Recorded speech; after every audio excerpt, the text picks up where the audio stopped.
Let's roll.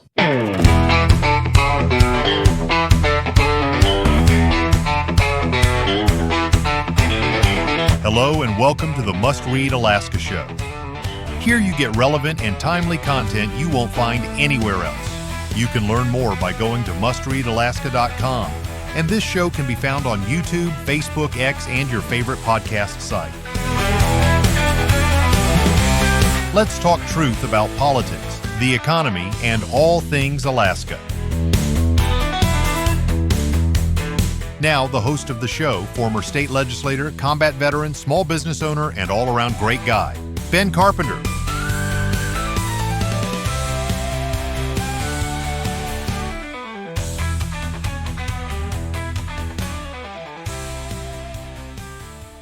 Okay, welcome to the Must Read Alaska Show, friends. I'm Ben Carpenter, your host and guide on a journey of discovery of truth and independent-minded thinking. Must Read Alaska exists because discovering the truth is hard. It calls upon us to be relentless in our defense of common sense, our faith in God, and the exceptional values enshrined in our Constitution. Freedom is not free. It's not for the timid. It was not secured by the weak of heart or mind. Maintaining freedom requires every one of us to be alert to daily encroachments on our liberties and on the grand deceptions of those seeking power and control over others. Every generation must continually pledge their lives, their fortunes, and their sacred honor, and we must never take our freedom for granted. We are not anti-government. We are pro-government, of the people, by the people, and for the people. And today, on today's show, we have two special guests with us, Linn McCabe and Mikaela Emswiler. We are going to talk about what's going on with the repealing of ranked choice voting. Welcome to the show, both of you. Thank you. So just for people who have not been paying attention per se, Linn, you want to tell us what Repeal Now is? Repeal Now is a ballot initiative, it's actually an independent expenditure group that was formed to get the repeal of ranked choice voting back on the ballot again. We were not successful last November. We lost by under 1% in the final tally, and we are ready to roll and get this going again and have a chance for all Alaskans to have a say in whether or not they want to keep ranked choice voting. It was a close election. I think it was like 700 votes, was it not? Somewhere around there? The number I have is 743, but I don't know if that's the actual number or not. For a statewide election, that's a pretty close election. Yes. Well, Linn, why are you supporting Repeal Now? What's your story here? What's your take on this? Well, I was involved in the last effort, and I talked to hundreds of Alaskans in my process of collecting signatures from them, and I heard overwhelmingly how difficult it was to use it, and they were frustrated, frankly, that the advertising had said we were getting rid of dark money, and they were furious when they found out they'd been hoodwinked into believing that and voting for the initiative. And once they used it, they were totally just so annoyed they were tripping over themselves to get to our tables. It was actually very fun to work the last round of collection of signatures because people were paying to get into our events just so they could sign. And I feel like after listening to all those people talk about their issues with ranked choice voting, I feel like I became their voice. I got subpoenaed to go to court, and that really ticked me off. I felt like, why am I wasting all my time doing this? And so when we lost by such a small number and it was greatly influenced by outside money, I decided I was going to be all in to work on giving us another opportunity to get rid of it. Mikaela, your story might be similar, but why are you supporting Repeal Now? Yeah, well, I believe ranked choice voting is an emerging threat to our republic, and it's a political weapon. You know, it's a confusing, complicated system. It gives greater control to dark money, and it's left entire rural communities like 6 Alaska villages without their votes even being counted. So, we believe that Alaskans deserve just a simple, straightforward election process that protects the integrity of our elections and gives people confidence that their voice matters. And, the jungle primary makes it even worse. We've seen unvetted candidates like the New York felon that was serving the 20-year sentence from the last election, right? Yeah, last election. He'd never set foot in Alaska. He has no ties here, and yet he made it on our ballot. And we've seen California actresses who changed their names, rent out an Airbnb in Juneau, and they're heavily funded by outside money. And so they're unvetted folks that are very disingenuous. It's dangerous. I do believe that ranked choice voting makes our elections more vulnerable to tampering and exploitation.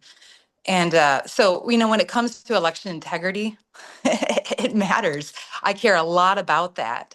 And, we have to ensure that our elections are free from manipulation and truly reflect the will of the people.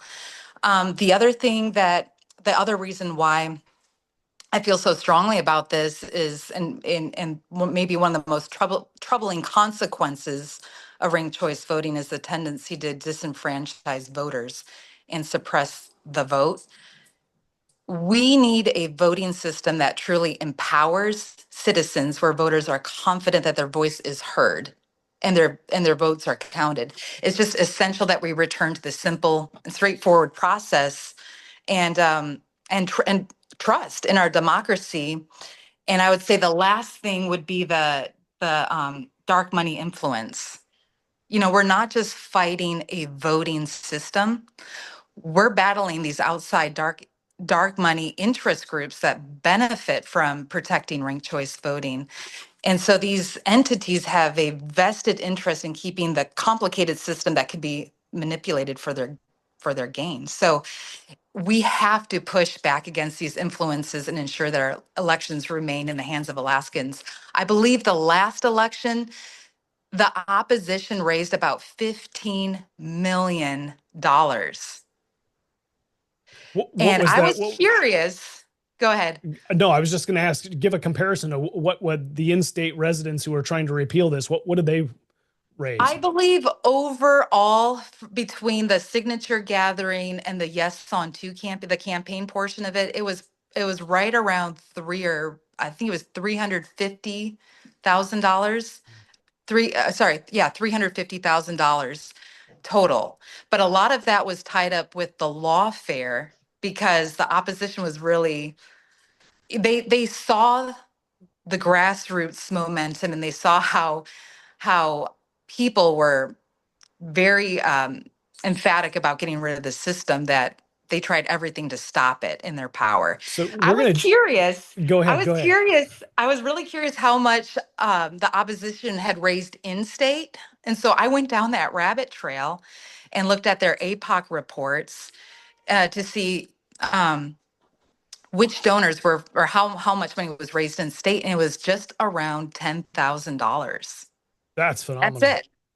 The rest of it was from these outside dark interest groups, like Fair Vote, Unite America. There was even folks on the East Coast that were giving hundreds of thousands of dollars. And I just had to ask the question, why do these special interest groups, why do these people that have no ties to Alaska so vested in changing our election system? Doesn't that seem a little fishy? Yeah, well, I mean, it's fishy until you realize that there are groups in many other states trying to implement ranked choice voting. That's right. And Alaska's a cheap date. Like, you got 700,000 people, total population, which is the size of cities in other states. And the dollars that can be spent to influence those 700,000 people. And I say 700,000, that's not 700,000 voters. That's total population. Right. Much fewer voters. Point being is that it's a cheap date. You've got a bigger bang for your buck if you're going to spend money somewhere to influence people. Yeah, it's actually a nationwide effort. They want to turn the whole country blue. And I've heard that the next step is doing away with the electoral college. It's all part of a scheme, and Alaska has, even though we only have 3 votes in Congress and the Senate, those 3 votes can make the difference between us being in charge or the left being in charge. Yeah, that's right. And as we've seen with this big, beautiful bill that got passed, it came down to a tie-breaking vote in the Senate. So yeah, that's absolutely the case. We're going to dive in just a little bit to some of the lawfare and what has happened this last go around. And that'll kind of, nail it home for people as to why these next couple topics are important. But what if you're collecting signatures, what is it that you need to keep in mind with regard to doing it properly and not shooting ourselves in the foot like maybe we did a little bit last time? So my experience is that after being subpoenaed to go to court, the issues that they found are people sharing books, which is a no-no. When you sign up for a book, you are 100% responsible to ensure that that book is in your possession and that you are observing all of the signature gathering. It cannot be your spouse or a friend or anybody. And if you leave the table where the book is, you take it with you or put it away. You do not leave it laying out. The other things to keep in mind are we are going to be verifying everybody's signature against the voter database. So we need their accurate information, their address and complete address. If you leave part of the address blank, then the Division of Elections will toss that signature out. So we have to be very cognizant of that. And before they ever get a book, they have to sign an agreement. So they go online, there's a online form that they click through with their answers to the questions to agree to certain rules for collecting signatures.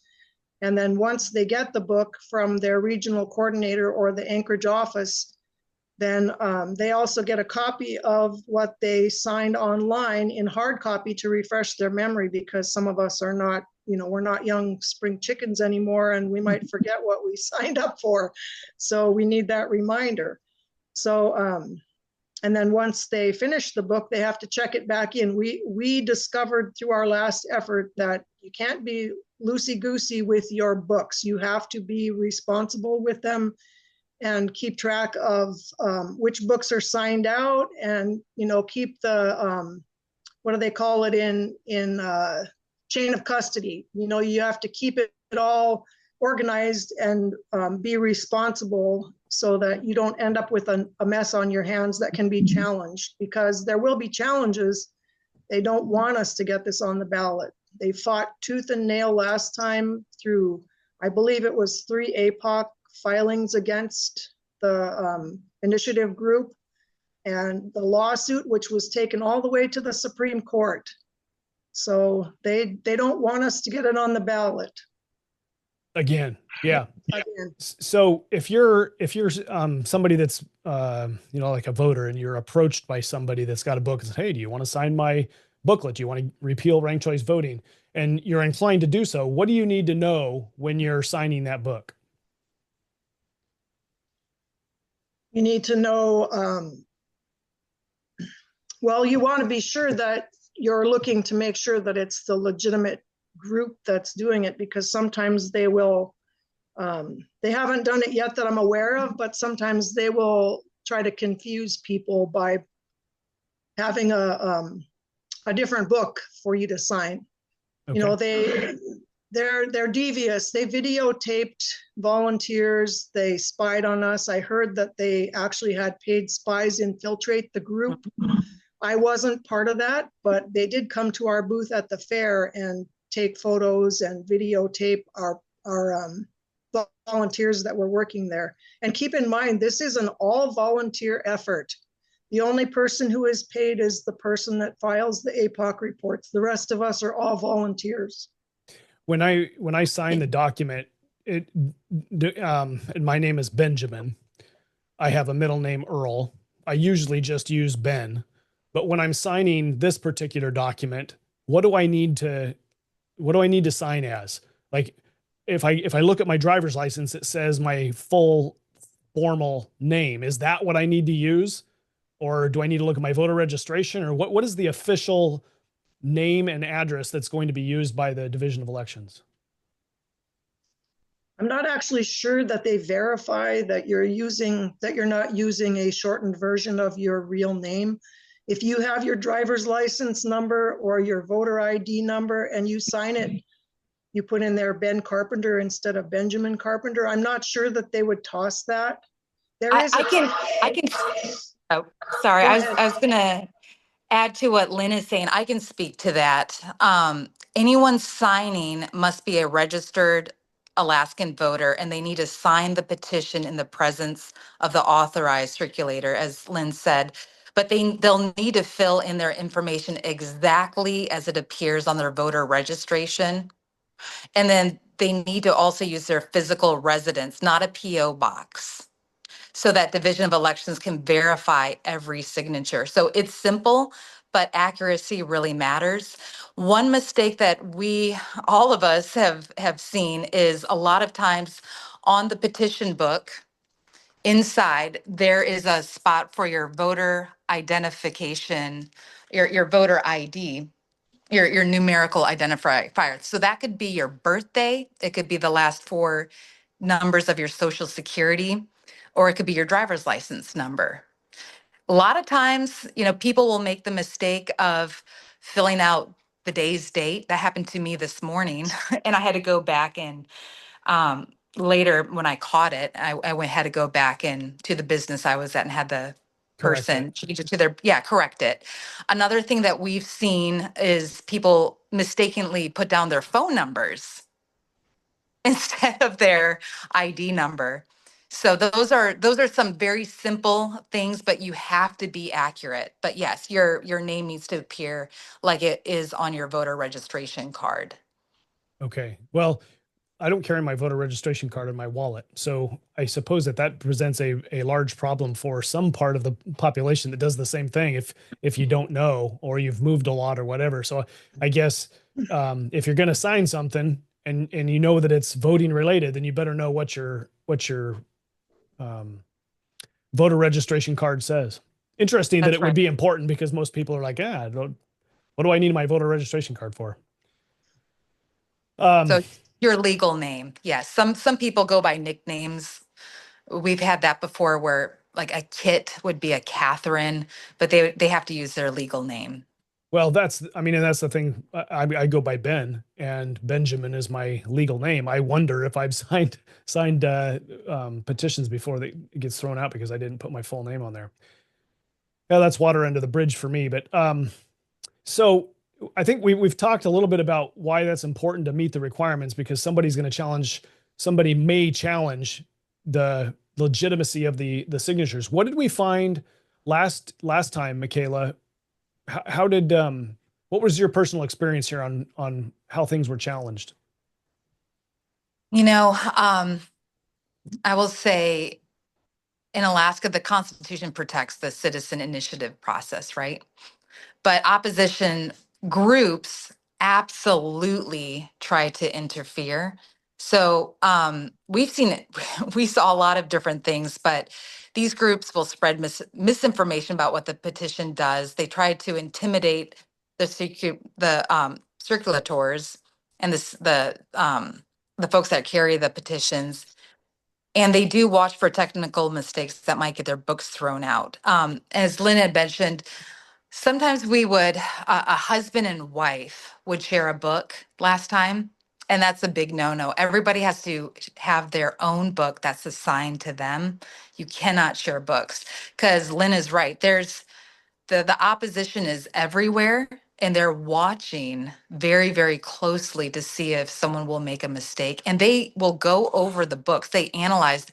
Last time they brought in a forensic auditor to look at every single book and even compare because on the back of the book, when you go to notarize it or have it notarized, you need to put your signature on the book. We had some very enthusiastic volunteers that were filling out a book a week, maybe every 2 weeks, but they were on it. And so these auditors were saying, oh, this is suspicious. Not every signature is exactly the same. And there's a little bit of a scribble here, or they didn't loop their T the same way. And so they brought them to court. I mean, it was like they threw every accusation they possibly could with no evidence, but it was like throwing spaghetti to see what stuck. And so this one lady, one of our volunteers came in into court, and she was able to testify. Nope, that's my signature. I used to be a professor. I'm in my 80s. Yeah, I've got shaky handwriting, but I did every single one of these books. And so, I think she had like 10 or 12 different books that she did. But those are things that they look for, is if you've done multiple books, to make sure that you're not just taking a book that someone forgot to have notarized and signing your name to it, because a lot of our volunteers came under scrutiny. And of course, they were able to be honest, and those books were able to stay in. Right. But yeah, having there was one of our biggest issues that we had was here in Anchorage. One of our notaries mistakenly had her notary expire. So she had notarized 81 books from our Anchorage volunteers, 81 books. And so the opposition wanted to throw every single one of those books out. It was a simple mistake. Division of Elections allowed the volunteers to take the book they released the books back to the volunteers to have them correct it, because there's a 60-day window, or if there's something wrong on the back, for the self-certification or the notary portion of the book, they can correct it. And they've done that a lot in the past. And so the opposition didn't like that very much. And so they, again, took them to court. And thankfully, we succeeded in our effort, because the thing is, every person that signed, that's their voice. And every single voice counts. Right. It's very important. But yes, we saw other books that were left. If a business, for example, had a book on their counter and they left to use the bathroom, or they left to go help a customer and weren't there actually witnessing the signing of a person filling in the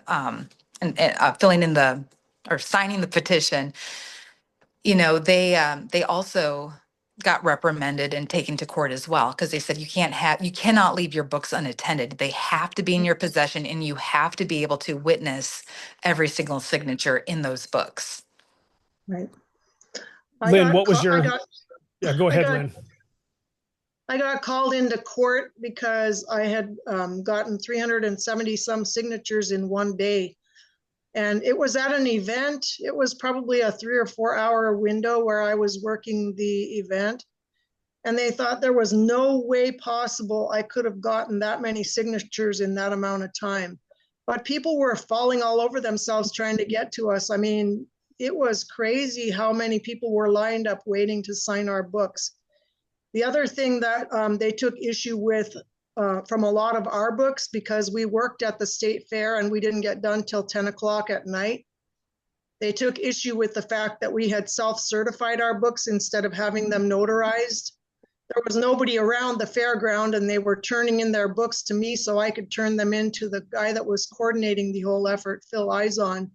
So we didn't take them to a notary, because that would have meant me driving all the way back in there to get them, the next day or 2 days later. So we signed them, and but now this time we are notarizing every book, or getting every book notarized, not doing it ourselves. Well, it's interesting. I know that there's a lot of effort from the opposition to prevent this from happening. They can't prevent the process, right? They can't prevent signatures from being collected. But it sounds like what they can do is just, keep you as honest as you have to be, like letter of the law honest. So right. that puts a great burden upon, my my personality is I'm a stickler for details. I am a perfectionist. That isn't the way for all people. Some people are like, yeah, what does it really matter? Some of the details, but in this instance, the details do matter because there is somebody watching and somebody is going to make a big deal of it. And all of the effort that we have gone to in collecting signatures or signing and sharing our voice may be for naught if we do not know what the requirement is and follow the requirement to a T. That's what I'm hearing from your conversation with what happened last time. Is that accurate? I mean, Well, that is accurate. And again, they went overboard. You are allowed to self-certify your books if you're not able to get to a notary. That's fine. This also went to court. As I've said, the opposition tried everything in their power to stop it, even if it wasn't, even if it was lawful. And the courts found that you absolutely can self-certify. That's no problem. You don't have to go out of your way to find a notary, but they still took us to court over that. And we had to prove that, or you basically, in law, it's usually that you're innocent until proven guilty, but the burden was on us volunteers to say, look, we did this correctly, we did this right, and we had to fight for that to prove that their accusations were false or not relevant. wow, that's Right. unfortunate. But Lynn, I did you have agree something with you wanted to Lynn. add? No, Okay. I'm good. Well, I was going to reinforce what Lynn said. We met so many everyday Alaskans who are frustrated and ready to fix our elections, and folks that saw firsthand how challenging the system could be. And, we really had to be diligent out there because there was a lot of misinformation out there. Some of the people, again, tried to dissuade voters from signing and even spread rumors about what the petition did. One of the biggest, the most egregious one, which we heard during this past fall, was that ranked choice, if we were to repeal ranked choice voting, that it would force veterans to join a party in order to vote in the election, which is not the case. No one is forcing anybody to join a political party. Alaska's had pretty open primaries before, where independents, undeclareds could vote in a Republican primary, or they could vote in a Democratic primary. So those were the kind of lies and misinformation that we were dealing with weekly. yeah, I remember hearing that and very frustrated as a veteran myself. I'm like, that is not accurate. It is not even remotely accurate. But somebody who's halfway around the world doing their job and is not, super tied in with what's happening back here in the state might just take that little soundbite and run with it, which is really frustrating. So we're engaging this process to repeal. What's next? Where are we at in the process for repealing? And we're collecting signatures. When do we have to have signatures collected by? So January 20th is when the legislature goes back into session. We have to have everything all put together and turned into Division of Elections before that date.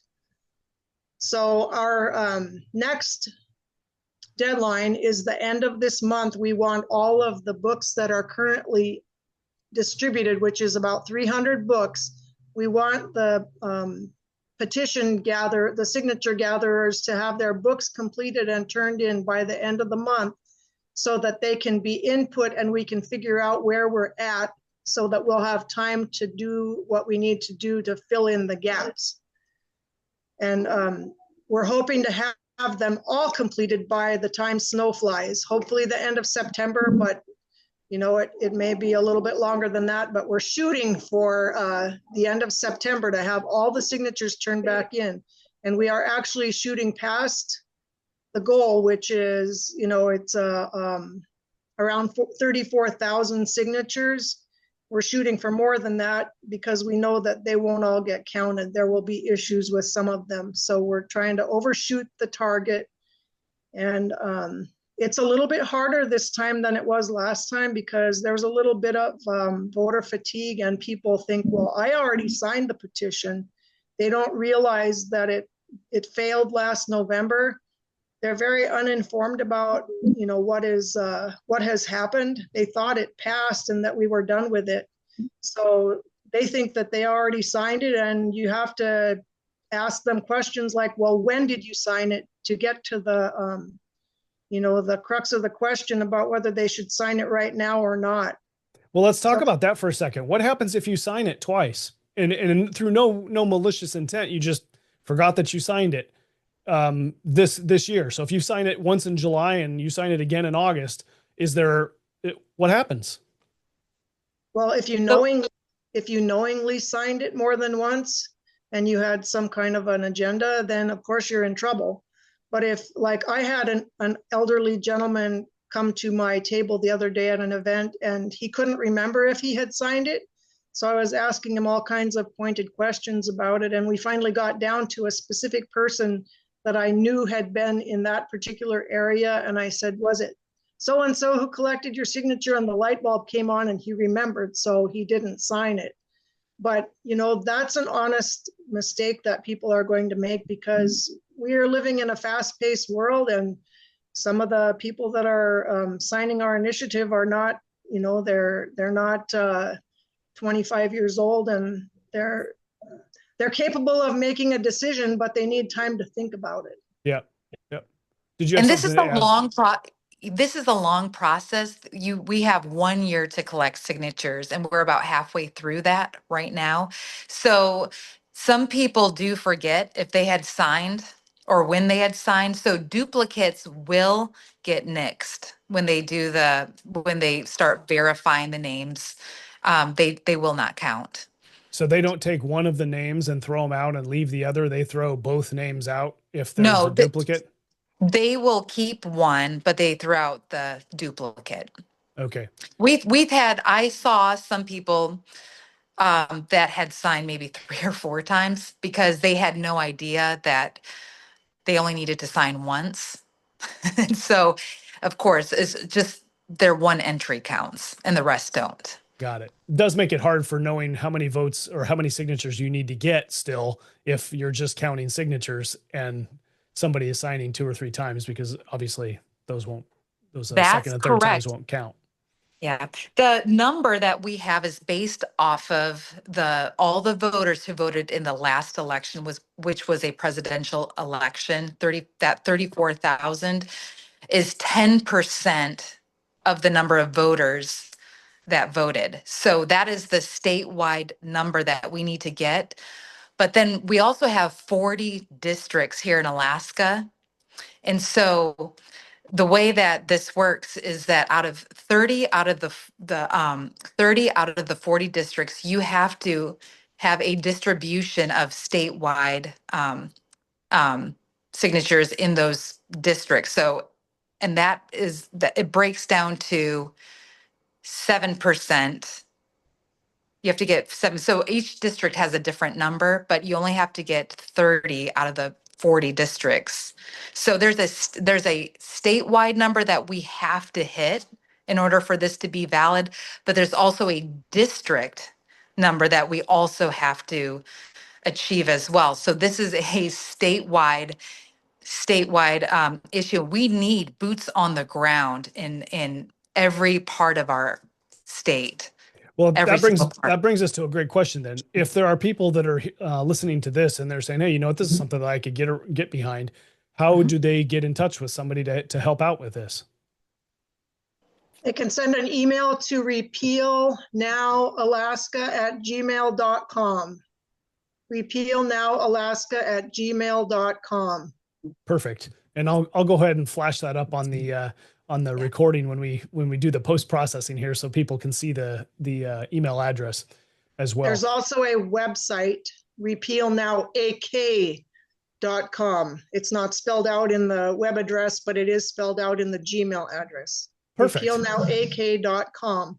And there's a there's a place there where you can fill in to volunteer or request information as well. Perfect. Well, I appreciate that. I think it's an important thing that we need to keep pushing for. I sure appreciate both of the sacrifice both of you have put into this, both in the past and what you continue doing. Do we happen to know so far how many signatures we've got, or are we not knowing until the end of the month?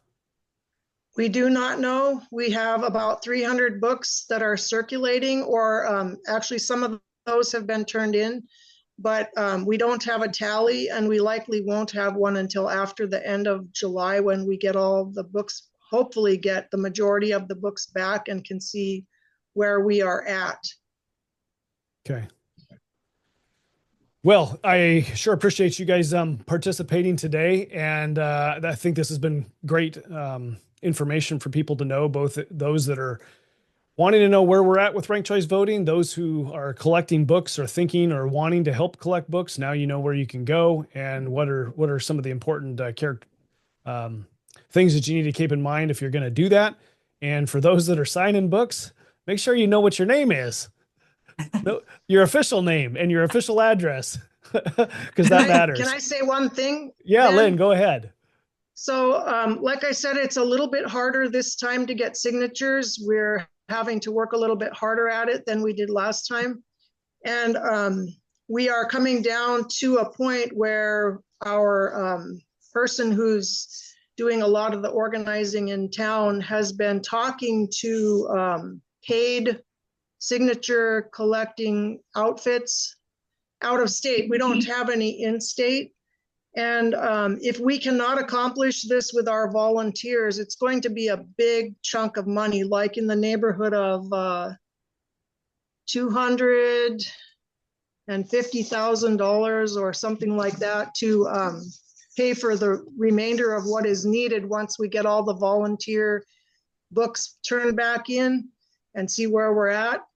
There are some locations in the state that are harder to get, and we may have to pay somebody to go get those anyway, but they wanted me to drive home the point that we can use all the help that we can get from anybody who has any time to volunteer to put toward this effort. We hear constantly from people about how they hate ranked choice voting, and we need those people with those sentiments to put their their feet on the ground and come join us in this effort.